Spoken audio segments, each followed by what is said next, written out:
भाग 4 नाहक बळी. हेमाच्या मृत्यूनंतर हेमाला ह्याच गावी आणलं गेलं. तिचा अंत्यविधी केला गेला.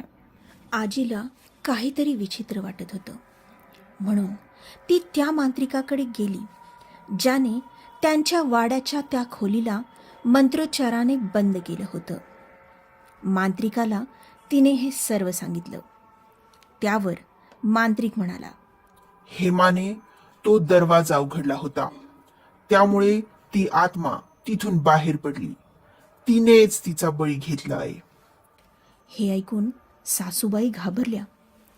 पण पुढे मांत्रिक म्हणाला, त्याला एक जीव हवा होता, तो त्याने घेतलाय. आता धोका नाही. मांत्रिकाचं बोलणं ऐकून सासूबाई तिथून निघाल्या आणि घरी येऊन त्यांनी हितेशला हे सगळं सांगितलं.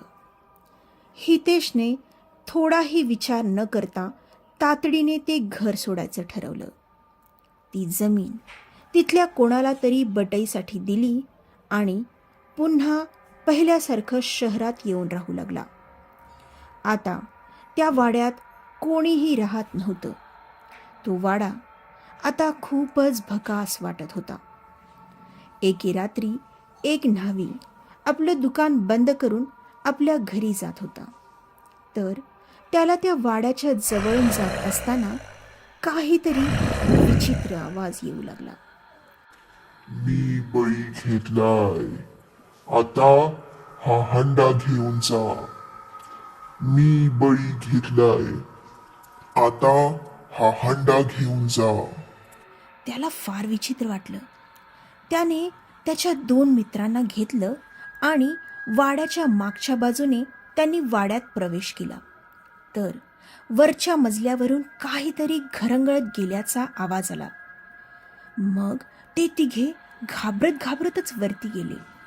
तर पुन्हा आवाज आला, मी एक बळी घेतलाय, आता हा हंडा घेऊन जा.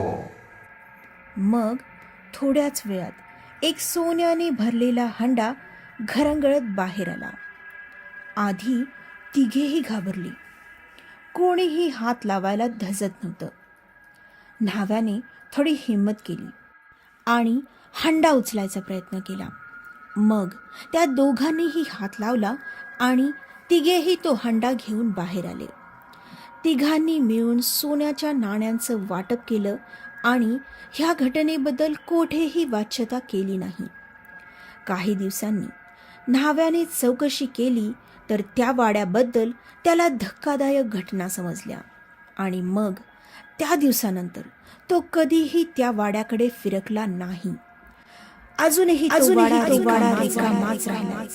पण ही कदाचित वादळाची शांतता होती की वाड्याला अजून काही बळी हवे.